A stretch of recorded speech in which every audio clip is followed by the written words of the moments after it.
പഞ്ചാബും കൊൽക്കട്ടയും വന്ന് point table തീയിട്ടിട്ട് പോയെന്ന് പറഞ്ഞിട്ടിരിക്കുന്നു. ഇന്നലത്തെ പഞ്ചാബിന്റെയും കൊൽക്കട്ടയുടെയും വിജയം പോയിന്റ് ടേബിൾ നോക്കുമെങ്കിൽ ഏകദേശം ഒരു സാമ്പാർ അവിയൽ പോലെ ഏകദേശം കലങ്ങി മറിഞ്ഞു കിടക്കുമെന്ന് പറഞ്ഞിട്ടിരിക്കും. ടോപ്പ് ഫോറിൽ നിൽക്കുന്ന രണ്ട് ടീം എലിമിനേറ്റഡ് ആയി പോകാൻ ചാൻസ് ഉണ്ടെന്ന് ഞാൻ പറഞ്ഞാൽ നിങ്ങൾ വിശ്വസിക്കുമോ? പക്ഷെ കണക്കുകൾ പറയുന്നത് ടോപ്പ് ഫോർ ഇപ്പോഴും സേഫ് അല്ല. കുറഞ്ഞത് ഒരു ടീം അല്ലെങ്കിൽ രണ്ട് ടീം വരെ എലിമിനേറ്റഡ് ആയി പോകാൻ ഇപ്പോഴും ചാൻസ് ഉണ്ട്.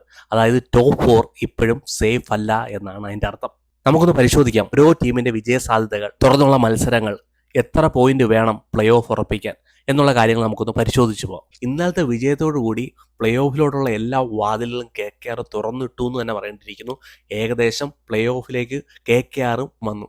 ഏകദേശം 6 ടീമുകളാണ് ഇപ്പം പ്ലേ ഓഫിന് വേണ്ടി മത്സരിച്ചുകൊണ്ടിരിക്കുന്നത്. ടോപ്പ് 4 കഴിഞ്ഞിട്ട് ഡൽഹി കഴിഞ്ഞിട്ട് KKR. നോക്കുകയാണെങ്കിൽ 5 ടീം 18 പോയിന്റിന് വേണ്ടി മത്സരിച്ചുകൊണ്ടിരിക്കുകയാണ്.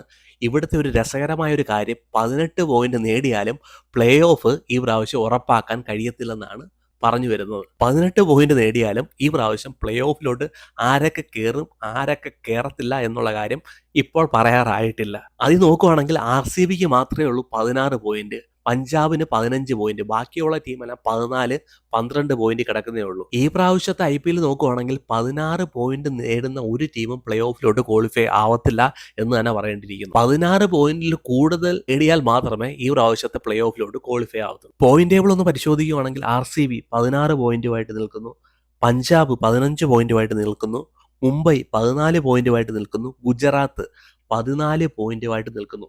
ഇവർക്ക് നോക്കുകയാണെങ്കിൽ ഏകദേശം 20 പോയിന്റ് ഇവർക്ക് നേടാൻ കഴിയും. ഇവരുടെ കാര്യം നോക്കുകയാണെങ്കിൽ വലിയ ഒരു റിസ്ക് ഇല്ല. ഇവർക്ക് എന്തായാലും തുറന്നുള്ള മത്സരങ്ങൾ ജയിക്കുകയാണെങ്കിൽ 20 പോയിന്റ് നേടാൻ കഴിയും. ഇവരുടെ പ്ലേ ഓഫ് സാധ്യത ഇവർക്ക് നിലനിർത്താൻ കഴിയും. ഇവർ ഏകദേശം നോക്കുകയാണെങ്കിൽ സേഫ് ആണ് തുറന്നുള്ള മത്സരങ്ങൾ ജയിച്ചാൽ. എന്നാൽ അവിടെ നമ്പർ 5 നമ്പർ 6 നമുക്ക് പരിശോധിക്കാം. ഡൽഹി തുറന്നുള്ള എല്ലാ മത്സരങ്ങളും ജയിച്ചാൽ അവർക്ക് 20 പോയിന്റ് ലഭിക്കും. KKR തുടർന്നുള്ള മത്സരങ്ങളെല്ലാം ജയിച്ച് അവർക്ക് 17 പോയിന്റ് ലഭിക്കും. ഈ പ്രാവശ്യത്തെ IPL അങ്ങനെ അവസാന ഘട്ടത്തിലോട്ട് കടക്കുമ്പോഴത്തേന് എന്തും എപ്പം വേണമെങ്കിലും സംഭവിക്കാം. ടോപ്പിൽ നിൽക്കുന്ന ടീം ചിലപ്പം ബോട്ടം വരാം, ബോട്ടത്തിൽ നിൽക്കുന്ന ടീമിന് ചിലപ്പം ടോപ്പിലും വരാൻ കഴിയുന്ന ഒരു ചാൻസ് ആണ് ഇപ്പം കണ്ടുവരുന്നത്. അതുകൊണ്ട് ഇനിയുള്ള മത്സരങ്ങൾ ടോപ്പ് 4ൽ നിൽക്കുന്ന ടീമിന് വളരെ ഇമ്പോർട്ടൻ്റ് ആണ്. ഒരു മത്സരം പോലും ലൈറ്റായിട്ട് കാണാൻ കഴിയത്തില്ല. എത്ര മത്സരം ഉണ്ടോ അത്ര മത്സരം ജയിച്ചാൽ അത്രയും നല്ലത്, അത്രയും സേഫ് എന്ന് പറയാം. ജസ്റ്റ് നമുക്കൊന്ന് പരിശോധിച്ച് നോക്കാം ഇനിയുള്ള മത്സരങ്ങൾ. ടോപ്പ് 1ൽ നിൽക്കുന്നത് RCB. 3 മത്സരമുണ്ട്, 2 മത്സരങ്ങൾ ജയിച്ചേര്, അതായിരിക്കും സേഫ്. ഒരു മത്സരം ജയിച്ചാൽ എന്തായാലും എത്താൻ കഴിയും. പക്ഷേ പോയിന്റ് ടേബിൾ പരിശോധിക്കുമ്പോഴത്തേന് റിസ്ക് എടുക്കാൻ നിൽക്കേണ്ട. 2 കളി വിജയിക്കുക. LSGക്കെതിരെയാണ് ഒരു മത്സരം, മറ്റൊരു മത്സരം KKRനെതിരെയാണ്, മറ്റൊരു മത്സരം SRHനെതിരെയാണ്. നോക്കുവാണെങ്കിൽ ഇവിടെ ഒരു KKRുമായിട്ടുള്ള മത്സരമാണ് ഇച്ചിരി ടഫ്. ബാക്കി നോക്കുമ്പോൾ LSG ആയാലും SRH ആണെങ്കിലും അത്ര വലിയ ടഫ് കാണുന്നില്ല. ഇവർക്ക് ജയിക്കാം കറന്റ് ഫോം നോക്കുമ്പോൾ RCBയുടെ. 2ാം സ്ഥാനത്ത് ഇരിക്കുന്ന പഞ്ചാബാണ്. പഞ്ചാബിന് ഇനിയുള്ളത് 3 മത്സരങ്ങളാണ്. ഡൽഹിക്കെതിരെ, മുംബൈക്കെതിരെ, രാജസ്ഥാനെതിരെ. നോക്കുവാണെങ്കിൽ ഡൽഹിയും മുംബൈയും ഇച്ചിരി ടഫ് തന്നെയാണ്. രാജസ്ഥാൻ ആയിരിക്കും ഇച്ചിരി ലൈറ്റ് ആയിട്ടുള്ള ഒരു ടീം. നോക്കുവാണെങ്കിൽ ഇവർക്ക് 2 മത്സരം എങ്ങനെയായാലും ജയിച്ചാലേ പറ്റൂ. കാരണം ഒരു മത്സരം ഇവർക്ക് മഴ മൂലം നഷ്ടപ്പെട്ടു. ആ മത്സരം എനിക്ക് തോന്നി ഇവർക്ക് ജയിക്കേണ്ട ഒരു മത്സരമായിരുന്നു. പക്ഷെ ഒരു 200 റൺസോളം ഇവർ എടുത്തു. എന്നാൽ മഴ കാരണം KKRന് ബാറ്റ് ചെയ്യാൻ കഴിഞ്ഞില്ല. പക്ഷെ ആ ഒരു മത്സരം എന്തായാലും എഫക്ട് ചെയ്തു എന്ന് തന്നെ പറയേണ്ടിയിരിക്കും. ഇവരുടെ ഒരു കറന്റ് ഫോം, ഇവരുടെ ബോളിംഗ് ഒക്കെ വെച്ച് എന്തായാലും ആ സ്കോർ ഇവർക്ക് ഡിഫെൻഡ് ചെയ്യാൻ കഴിഞ്ഞേനെ. പക്ഷെ ആ ഒരു നഷ്ടം ഇവർക്ക് വല്ലാത്തൊരു നഷ്ടമായി പോയി. നോക്കുവാണെങ്കിൽ കുറച്ച് ലൈറ്റായിട്ട് നോക്കുന്നത് രാജസ്ഥാൻ മാത്രമേ ഉള്ളൂ. എന്തും എപ്പം വേണമെങ്കിലും സംഭവിക്കാം. ഒരു സേഫ്റ്റിക്ക് വേണ്ടി ഇവർ 2 മത്സരം ജയിക്കുക. 17 പോയിന്റ് നേടിക്കഴിഞ്ഞാൽ എനിക്ക് തോന്നുന്നില്ല ഇവർക്ക് സേഫ് ആണെന്ന്. 9 പോയിന്റുമായിട്ട് മുമ്പോട്ട് പോകുന്നതായിരിക്കും നല്ലത് പഞ്ചാബിന്. പിന്നെ നോക്കുവാണെങ്കിൽ മുംബൈ ഈ പ്രാവശ്യം പലതും നടക്കുമെന്ന് തന്നെ പറയേണ്ടിയിരിക്കുന്നത്. മുംബൈ ഗുജറാത്ത് മത്സരം, നാളെ നടക്കുന്ന മത്സരം വളരെ ഇമ്പോർട്ടൻ്റ് ആണ് ഇവരെ സംബന്ധിച്ചിടത്തോളവും താഴെ കിടക്കുന്ന ടീമുകളെ സംബന്ധിച്ചിടത്തോളം. നാളെ എന്ത് സംഭവിക്കാം. നാളെ ഡു ഓർ ഡൈ മത്സരം എന്ന് തന്നെ പറയേണ്ടിയിരിക്കുന്നു. വാങ്കഡെ സ്റ്റേഡിയത്തിൽ വെച്ചാണ് മത്സരം നടക്കുന്നത്. ഗുജറാത്താണ് ഇവരുടെ എതിരാളികൾ. മുംബൈക്ക് ഇനി 3 മത്സരമുണ്ട്. ആ 3ൽ 2ഉം ജയിക്കണം. എതിരാളികൾ നോക്കുവാണെങ്കിൽ ഗുജറാത്ത് ഒട്ടും തരക്കേടില്ലാത്ത ടീമാണ്. പിന്നെ നോക്കുവാണെങ്കിൽ പഞ്ചാബ്, പിന്നെ നോക്കുവാണെങ്കിൽ ഡൽഹി. എന്ത് തന്നെ ആയാലും മുംബൈയെ സംബന്ധിച്ചിടത്തോളം ബാക്ക് ടു ബാക്ക് വിജയിച്ചു വരികയാണ്. 6 മത്സരങ്ങളോളം വിജയിച്ചു. രോഹിത് ശർമ്മയുടെ പിണക്കമൊക്കെ മാറി. രോഹിത് ശർമ്മ കളിക്കുന്നുണ്ട്, ബുംറ തിരിച്ചു വന്നു, ഹാർദിക് പാണ്ഡ്യയുടെ ഫോം, സൂര്യയുടെ ഫോം എല്ലാം നോക്കുമ്പോൾ പോസിറ്റീവ് ആണ്. പക്ഷേ അറിയില്ല, എന്തായാലും തുടർന്നുള്ള മത്സരങ്ങൾ നമ്മൾ പരിശോധിക്കുകയാണ്. അതുകൊണ്ട് 3 മത്സരങ്ങൾ 2 മത്സരം മുംബൈക്ക് വിജയിച്ചേ മതിയാവത്തുള്ളൂ, ഏത് വിധേനയും ജയിക്കുക. പിന്നെ നോക്കുമെങ്കിൽ ഗുജറാത്ത് ഇനി 4 മത്സരമുണ്ട്. 2 മത്സരം എങ്ങനെയും വിജയിക്കണം. ഇവർക്കുള്ള മത്സരം മുംബൈക്കെതിരെ, ഡൽഹിക്കെതിരെ, LSGക്കെതിരെ. എൻ്റെ അഭിപ്രായത്തിൽ മുംബൈക്കെതിരെ ആയിരിക്കും ഇവർക്ക് ഒപ്പം ടഫ്. ബാക്കി നോക്കുമ്പോൾ ഡൽഹി ആയാലും LSG ആയാലും ഇവരുടെ കറന്റ് ഫോം ഒക്കെ വെച്ചിട്ട് ബാറ്റിംഗ് ആയാലും ബോളിംഗ് ആയാലും ഇവർക്ക് ജയിക്കാൻ കഴിയും. ഇവർ ഹോമിലാണ് ബാക്കിയുള്ള മത്സരങ്ങൾ, മുംബൈ ഒഴിച്ച് ബാക്കിയുള്ള മത്സരങ്ങൾ ഇവർക്ക് ഹോമിലാണ് കളിക്കുന്നത്. അതുകൊണ്ട് അതിൻ്റെ ഒരു അഡ്വാൻറ്റേജ് എന്തായാലും ഗുജറാത്തിനുണ്ട്. RCB കഴിഞ്ഞാൽ ടോപ്പ് 2 വരാൻ ചാൻസ് ഉള്ള ഒരു ടീമാണ് ഗുജറാത്ത്. അത് കഴിഞ്ഞ് നമ്പർ 5 നിൽക്കുന്ന ഡൽഹിയുടെ കാര്യം നോക്കുകയാണെങ്കിൽ ഹോമിൽ പോലും അഡ്വാൻറ്റേജ് ഇല്ലാത്ത ടീമാണ്. കഴിഞ്ഞ പ്രാവശ്യം നോക്കുകയാണെങ്കിൽ RCB ആയിരുന്നു ഹോമിൽ പൂച്ചക്കുട്ടികൾ. ഈ പ്രാവശ്യം നോക്കുകയാണെങ്കിൽ ഡൽഹി ഹോമിൽ വെറും പൂച്ചക്കുട്ടികളാന്ന് പറഞ്ഞിട്ടിരിക്കുന്നത്. കളിച്ച കളിയെല്ലാം പരാജയപ്പെടുന്നു, ബാക്ക് ടു ബാക്ക് തോറ്റു വരുന്നു. ആദ്യമേ ഉണ്ടായിരുന്ന ഒരു മൂമെന്റം ഇല്ല അവരുടെ ടീമിൽ. നോക്കുകയാണെങ്കിൽ എല്ലാം കൊണ്ടും ബാറ്റിങ്ങിലായാലും എല്ലാം കൊണ്ടും ഒരു കുഴഞ്ഞു മറിഞ്ഞു കിടക്കുന്ന ഒരു അവസ്ഥയാണ്. ഇനി ഡൽഹിയുടെ കളി SRHനെതിരെ, പഞ്ചാബിനെതിരെ, ഗുജറാത്തിനെതിരെ, MIക്കെതിരെ. നോക്കുകയാണെങ്കിൽ SRH മാത്രമേ ഉള്ളൂ ചെറിയൊരു ലൈറ്റ് ആയിട്ടുള്ള ടീം. ബാക്കി എനിക്ക് തോന്നുന്നില്ല ഡൽഹി ഈ പ്രാവശ്യം കപ്പൊന്നും മറക്കാൻ പറ്റുമോ.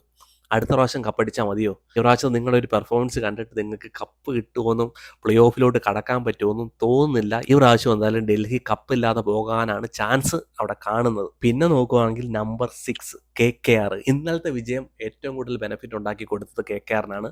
പക്ഷെ പഞ്ചാബിന്റെ വിജയം ഇവർക്ക് ചെറുതായിട്ടൊരു അടി കൊടുക്കുകയും ചെയ്തു എന്ന് പറയുന്നത്. ഇവരുടെ നോക്കുകയാണെങ്കിൽ മോർഗൻ കാണിച്ച മാജിക്ക് രഹാനയ്ക്ക് കാണിക്കാൻ പറ്റുമോന്നാണ് ഞാൻ നോക്കുന്നത്. മോർഗൻ തുറന്നുള്ള എല്ലാ മത്സരങ്ങളും ജയിച്ചു, ഫൈനൽ കളിച്ചു. അതുപോലെ KKRന് തുറന്നുള്ള മത്സരങ്ങളെല്ലാം ജയിക്കുവാണെങ്കിൽ 17 പോയിന്റ് കിട്ടും. പക്ഷേ 17 പോയിന്റുമായിട്ട് പ്ലേ ഓഫിലോട്ട് കയറാൻ പറ്റുമോ എന്നുള്ള കാര്യത്തിൽ സംശയമാണ്. അപ്പോഴാണ് മറ്റുള്ള ടീമിന്റെ ജയപരാജയങ്ങൾ ഇവരെ ബാധിക്കുന്നത്. എന്നാലും ഒരു ചാൻസ് ഇപ്പോഴും KKRന് അവിടെ ഉണ്ട്. തുറന്നുള്ള മത്സരങ്ങൾ ജയിക്കുകയാണെങ്കിൽ ഇവർക്ക് 17 പോയിന്റ് കിട്ടും, പ്ലേ ഓഫിലോട്ടുള്ള ചാൻസ് ഉണ്ട്.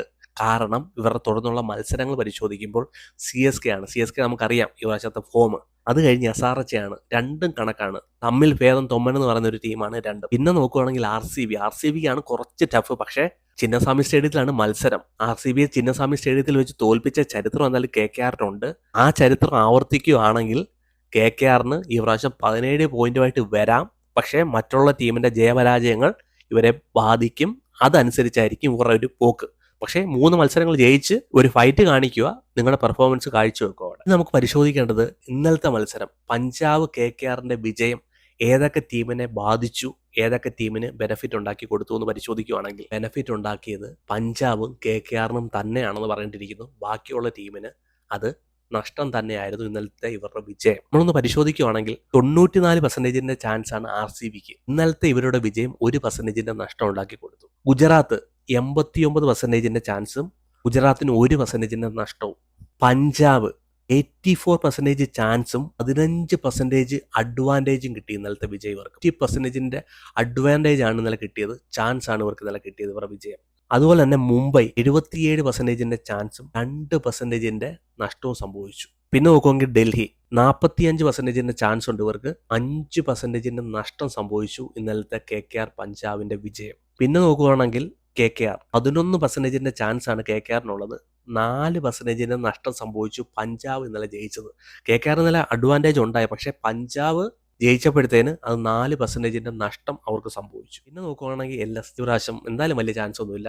ബോളിന് വരം ബാറ്റൊക്കെ എടുത്താൽ ബൗണ്ടറിയിൽ എറിയുന്ന ഋഷഭ് പന്ത് എങ്ങനെ ജയിക്കാനാണ്. 9% ചാൻസ്, 10% നഷ്ടം സംഭവിച്ചു ഇന്നലത്തെ KKR പഞ്ചാബ് വിജയവർക്ക്. പിന്നെ നോക്കുകയാണെങ്കിൽ SRH 0.03% ചാൻസ് മാത്രമേ ഇവർക്കുള്ളൂ. എന്ന് പറഞ്ഞാൽ കലാസ് ഈ പ്രാവശ്യം SRH ഇല്ല. SRHന്റെ സൂര്യൻ അസ്തമിച്ചു.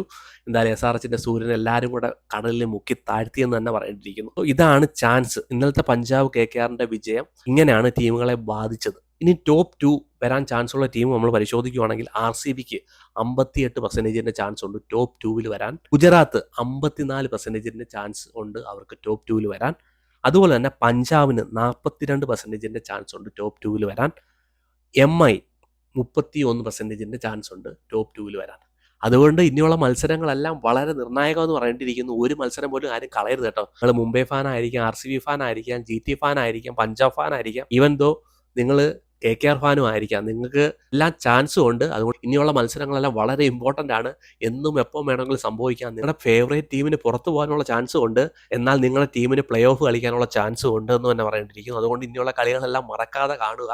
എന്നാൽ ഈ വർഷത്തെ IPL അങ്ങനെ വളരെ ഇൻട്രസ്റ്റിങ്ങിലോട്ട് തന്നെയാണ് പോയിക്കൊണ്ടിരിക്കുന്നത്.